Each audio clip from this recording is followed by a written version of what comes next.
Di sebuah kota di negeri Persia, hidup seorang pedagang kaya bernama Umar.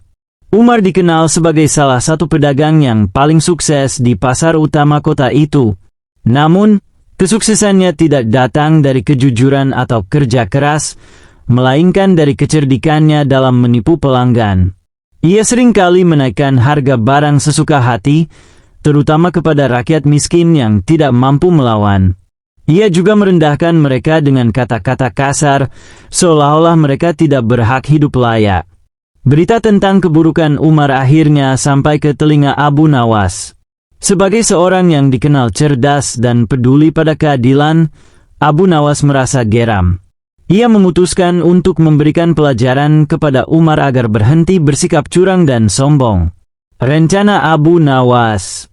Suatu hari, Abu Nawas datang ke pasar dengan menyamar sebagai seorang pengemis. Ia mengenakan pakaian lusuh dan membawa kantong kecil yang tampak kosong.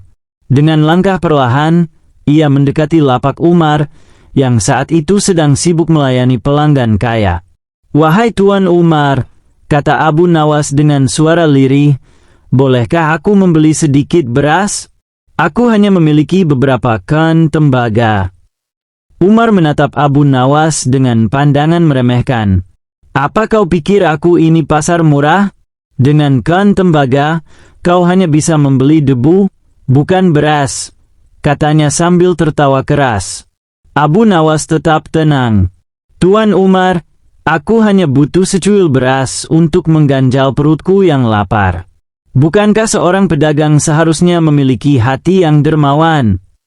"Dermawan?" Umar mengejek. "Aku tidak berjualan untuk orang miskin. Pergi dari sini sebelum aku menyuruh penjaga mengusirmu." Abu Nawas mengangguk pelan dan pergi, tetapi ia tidak menyerah. Ia tahu bahwa Umar harus diajari arti dari keadilan dan kemanusiaan. Hari Abu Nawas membalas. Keesokan harinya, Abu Nawas kembali ke pasar, kali ini dengan mengenakan pakaian mewah dan membawa kantong penuh emas. Ia mendekati lapak Umar dengan sikap percaya diri. "Wahai Tuan Umar," kata Abu Nawas dengan suara lantang, "aku mendengar bahwa engkau adalah pedagang terbaik di kota ini. Aku ingin membeli seluruh daganganmu." Umar yang mendengar itu segera tersenyum lebar. Ia tidak menyadari bahwa pria kaya di depannya adalah pengemis yang ia hina kemarin. "Tentu saja, Tuan. Berapa banyak yang Anda butuhkan? Aku memiliki beras, gula, minyak, dan segala kebutuhan lainnya." "Aku ingin semuanya," kata Abu Nawas. "Tapi dengan satu syarat." "Apa syaratnya, Tuan?" tanya Umar penuh semangat. "Syaratnya, engkau harus menjual barang-barang ini dengan harga yang adil, bahkan kepada orang miskin sekalipun. Jika tidak, aku tidak akan membayar sepeser pun." Umar terkejut mendengar syarat itu.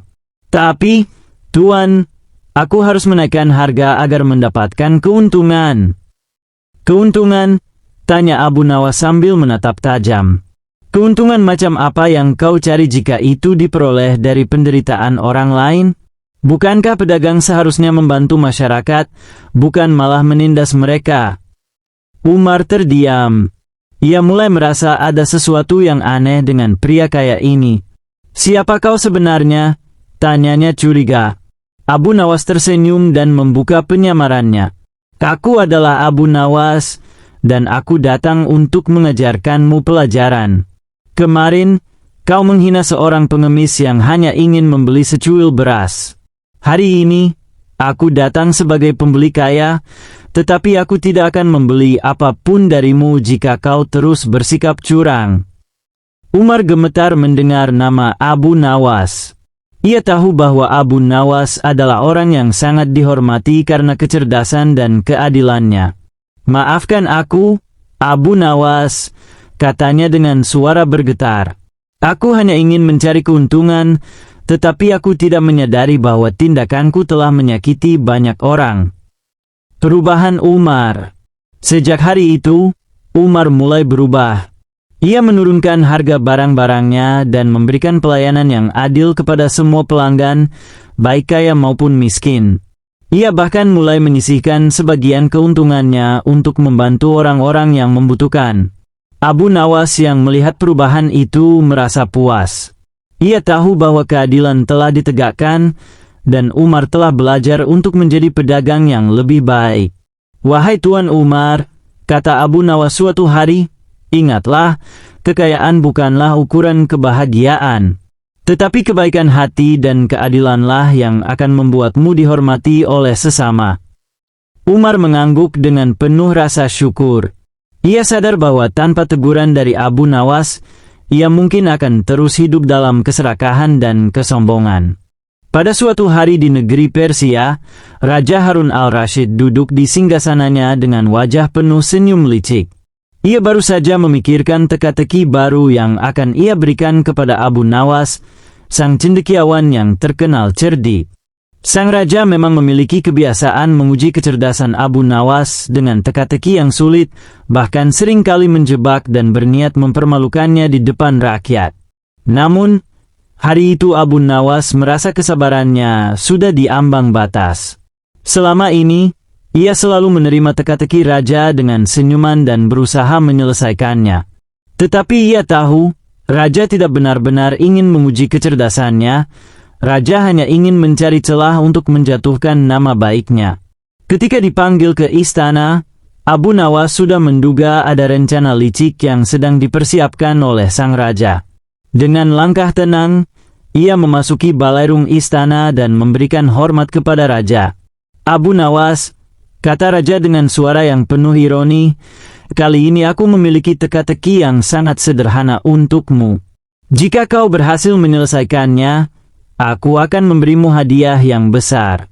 Namun, jika kau gagal, kau harus menerima hukuman yang setimpal." Abu Nawas menatap raja dengan tatapan tajam, namun tetap menjaga sopan santun. "Apa gerangan teka-teki itu, wahai baginda?" tanyanya. Raja tersenyum dan berkata, "Aku ingin kau membawa ke sini seekor kambing yang bisa berbicara." Seluruh balairung istana tertawa mendengar permintaan itu. Mereka tahu bahwa permintaan raja itu mustahil dipenuhi. Tetapi Abu Nawas tetap tenang. Ia tahu, ini adalah upaya raja untuk mempermalukannya. "Baiklah, baginda," jawab Abu Nawas.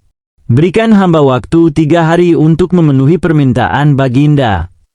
Raja mengangguk puas. Ia yakin Abu Nawas tidak akan mampu melaksanakan tugas itu.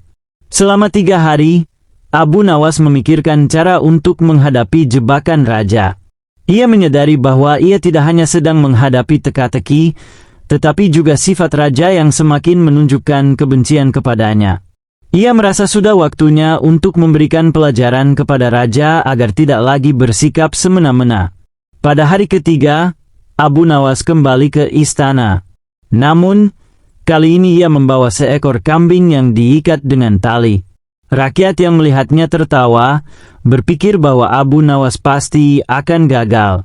"Baginda," kata Abu Nawas dengan tenang, "hamba telah membawa kambing yang baginda minta." Raja tersenyum sinis. "Di mana kambing yang bisa berbicara itu?" Abu Nawas mendekatkan kambing itu kepada raja dan berkata, "Wahai kambing, katakanlah kepada baginda, siapa yang sebenarnya lebih cerdik antara aku dan baginda?" Raja tertawa terbahak-bahak. "Abu Nawas, kambing itu tidak bisa berbicara." "Benar, baginda," jawab Abu Nawas dengan suara lantang, "dan karena itu, hamba ingin bertanya kepada baginda, jika baginda tahu kambing tidak bisa berbicara, mengapa baginda memberikan perintah yang mustahil? Bukankah itu hanya untuk mempermalukan hamba di depan rakyat?" Raja terdiam. Seluruh balairung istana sunyi. Abu Nawas melanjutkan, "Baginda adalah pemimpin kami. Seharusnya baginda memberikan contoh kebijaksanaan, bukan menjerumuskan hamba ke dalam jebakan demi kesenangan pribadi. Hamba bukanlah musuh baginda, tetapi hamba juga bukan mainan yang bisa dipermainkan sesuka hati." Kata-kata Abu Nawas begitu tajam dan jujur, sehingga raja merasa tersudut. Ia tidak menyangka Abu Nawas akan berani berkata seperti itu di hadapan banyak orang. Raja akhirnya menarik napas panjang. "Abu Nawas," katanya dengan suara pelan, "kau benar. Aku telah bersikap tidak adil padamu. Mulai hari ini, aku berjanji tidak akan lagi memberikan tugas atau teka-teki yang bertujuan untuk menjatuhkanmu." Abu Nawas tersenyum. Ia tahu bahwa kata-katanya telah menyentuh hati raja. Sejak hari itu, raja mulai berubah. Ia tidak lagi menggunakan teka-teki sebagai alat untuk menjebak Abu Nawas, melainkan sebagai cara untuk belajar dari kecerdasan dan kebijaksanaan sang cendekiawan.